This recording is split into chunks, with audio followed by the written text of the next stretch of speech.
इन्होंने 2 इलेक्शन हिंदू मुसलमान करके जीत लिए।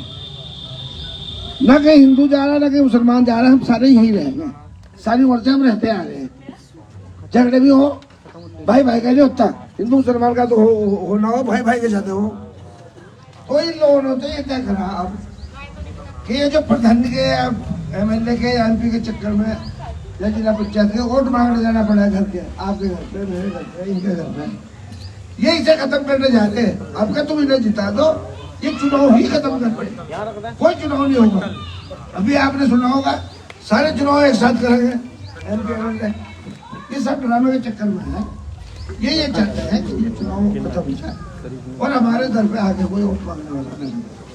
व्यापारी को मार लिया GST ने, किसान को मार लिया, यूरिया भी कम कर दिया 10 किलो कट्टे पर। हर जगह लूट का चक्कर है। 15 लाख सबके अकाउंट में आ गए, सब अमीर बन गए, कुछ नहीं बना। बच्चों की नौकरी सबको लग जाएंगे 2 करोड़ रुपए, कुछ नहीं। सब को बनाने की बात है। सबकी हमारी आपकी जिम्मेदारी है कि सरकार को बदलते रहना चाहिए, ठीक रहे। ये बदल जाएंगे, अगला खराब होगा, उसके बाद फिर बना दियो। इन्हें कौन मना कर रहा? आप इन्हें बदलते रहोगे तो विपक्ष भी मजबूत रहेगा। विपक्ष को इन्होंने कमजोर कर दिया, कोई बोलता नहीं। अरे चुनाव मुख्यमंत्री अंदर हो गया, केजरीवाल सारा दिल्ली तारीफ कर रहा है उसकी, केजरीवाल की, कि स्कूल बढ़िया कर दी, बिजली फ्री कर दी, लोग वाह कर रहे, हड़ताल कर रहा पूरा दिल्ली, लेकिन इन्होंने उसे जेल कर दिया। ये चाहते हैं जो बोल रहे हैं वो अंदर, बस हमारी सरकार हो। इन्हें हिंदू मुसलमान को लड़ा दो। तो साथियों, आप तो यहाँ कस्बे में बैठे हैं, सब बातों को जानो। हम बिहार गए थे 12 में, लेकिन कोई इलाके का साथी बता दो किसी के मरने चाहिए, बाबा हम ना आ रहे, वो चूके तू है नहीं विधायक, हम तो विधायक लिया जब आप मान रहे। सबके मरने चाहिए में खड़े, सबके दुख सुख में खड़े, और यही हो रहा है। नेता से रिश्तेदारी नहीं करता कोई, नेतागिरी से ये चाहता है कि ये मेरे दुख सुख में, गमी में, खुशी में हमारे बीच खड़ा रहे, और यही खड़े रहना चाहिए। तो मैं इमरान से दरखास्त करूंगा, क्योंकि जल्दी जाना है, अपनी बात आराम से बता के मैं आपके पास 10 मिनट किसी को और नहीं पकड़ा रहा। आराम से आप बात करो और आपको जल्दी यहाँ से फ्री करा। आदरणीय सरफराज भाई, अरशद भाई, आओ साहब, इसराइल भाई, मजरूल भाई, मास्टर सतीश साहब, दीपक राणा जी, इमरान भाई, पप्पू राणा जी, पप्पल राणा जी, संजू राणा जी, शारिक भाई और नरपाल भाई,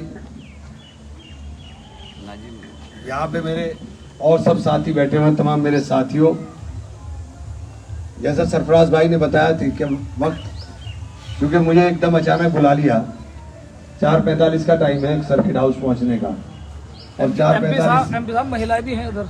अच्छा, जो मेरी आवाज सुन रही मेरी बहनें,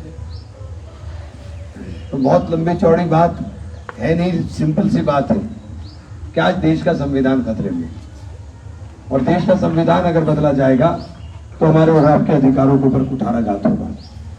हमें फिर गुलाम बनाने की तैयारी है कि हम फिर गुलामी की जिंदगी जीने पर मजबूर हो। बाबा साहेब भीमराव अम्बेडकर ने अमीर और गरीब के फासले को वोट के माध्यम से खत्म करने का काम कर दिया था। जो अधिकार देश के प्रधानमंत्री को देश के अंदर है, वो अधिकार एक आम आदमी को भी दिया था, और उस वोट की ताकत को ये खत्म करना चाहते हैं, लोकतंत्र को खत्म करना चाहते हैं। देश का हर वर्ग परेशान है, नौजवान परेशान है कि डिग्री लेने के बावजूद नौकरी नहीं मिल रही। जो बच्चे फौज के अंदर भर्ती होना चाहते थे, पुलिस में भर्ती होना चाहते थे और सुबह दौड़ लगाते थे, वो इसलिए परेशान है कि उनके लिए अग्निवीर योजना ले आए, और बड़ा महिमा मंडित करके बताया गया था कि अग्निवीर बनेंगे, अग्निवीर बनेंगे। और अग्निवीर क्या है? अग्निवीर में 4 साल नौकरी के बाद जबरन रिटायरमेंट होगा, ना उनकी कोई पेंशन होगी ना कुछ होगा, 4 साल के बाद उनको रिटायर कर दिया जाएगा। और वो क्या करेंगे रिटायर होकर? न वो खेती के लायक रहेंगे, न मजदूरी के लायक, वो सिर्फ डंडा लेकर चौकीदारी करेंगे, इसके अलावा कुछ नहीं करेंगे। तो देश के युवाओं का भविष्य बर्बाद। 43% युवा देश का बेरोजगार बैठा है, जो डिग्री लिए हुए, जो उच्च संस्थानों से डिग्री लेकर के बैठा है। देश का किसान परेशान है, और जब किसान परेशान है, उसको दाम फसल का मिल नहीं रहा है, तो मजदूर परेशान है, चूंकि मजदूर का पैसा किसान की जेब से आता है और किसान की जेब का अंदर पैसा फसल के दाम से आता है। फसल के दाम मिल नहीं रहे, किसान के पास पैसा नहीं, मजदूर के पास पैसा नहीं, और जब किसान और मजदूर के पास पैसा नहीं तो ये छोटे दुकानदार रो रहे हैं बैठ करके कि ना इनकी ईद बनती है ना दिवाली बनती है, क्योंकि लोगों के पास पैसा नहीं है। हम आपसे बात इसलिए कहना चाहते हैं कि हमारे देश की जो अर्थव्यवस्था है ये कृषि प्रधान अर्थव्यवस्था है। अगर यहाँ का किसान खुशहाल होगा, जब नारा लगा था जय जवान जय किसान, तो जय जवान जय किसान का नारा उस वक्त लगाया था लाल बहादुर शास्त्री ने, जब देश के अंदर खाद्यान्न का संकट था, जब देश के अंदर अनाज नहीं पैदा होता था, जब देश के अंदर भुखमरी पड़ती थी। काला आंधी उड़ीसा के अंदर आपने सुना होगा, बहुत सारे जो पुराने बैठे हुए कि भुखमरी पड़ा करती थी। उस वक्त नारा दिया था कि जय जवान जय किसान, जय जवान और जय किसान इसलिए गया था कि किसान का बेटा ही मेहनत कर करके जवान बनता है, और जवान अगर मजबूत होगा तो हमारी सीमाएं सुरक्षित होंगी, क्योंकि 65 की जंग पाकिस्तान के साथ हुई, 62 की जंग चाइना के साथ हुई। और जय जवान जय किसान के नारे को चरितार्थ देश के लोगों ने कर करके दिखा दिया। देश के अंदर खाद्यान्न के अंदर आप लोगों ने आत्मनिर्भर बनकर दिखा दिया।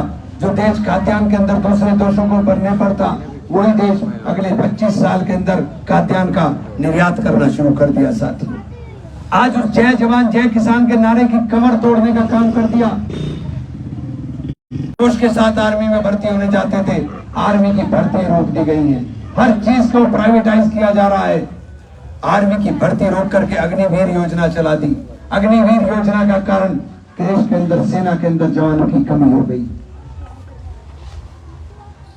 नौजवान जो भर्ती होना चाहता था उसका जोश खत्म हो गया कि 4 साल के बाद वो करेगा क्या। ये बात सोचने की इसलिए है कि जवान को भी पीट दिया और किसान को भी पीट दिया। किसान की फसल का दाम नहीं दे रहे, और जब जवान और किसान देश का पिटेगा तो फिर देश का व्यापारी बच नहीं सकता है, क्योंकि व्यापारी का काम किसान से चलता है और किसान का काम मजदूर से चलता है, मजदूर का काम व्यापारी के साथ चलता है। ये एक दूसरे से कड़ी मिली हुई है।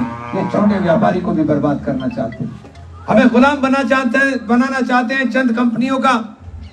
जो चंद कंपनियां इनकी होंगी उनकी गुलामी आप लोग करने का काम करोगे। अगर ये बात आज नहीं समझोगे तो साथियों बहुत देर हो जाएगी। ये जो बार बार वोट का झंझट है, इस झंझट से भी मुक्ति चाहते हैं ये लोग। ये चाहते हैं कि लोकतंत्र ऐसा हो जैसा लोकतंत्र रशिया के अंदर है, जैसा लोकतंत्र नॉर्थ कोरिया के अंदर है, ऐसा लोकतंत्र चाहते हैं। मैं आप लोगों से कहना चाहता हूं, अगर लोकतंत्र नहीं बचेगा तो हमें सांस लेना भी दूभर हो जाएगा।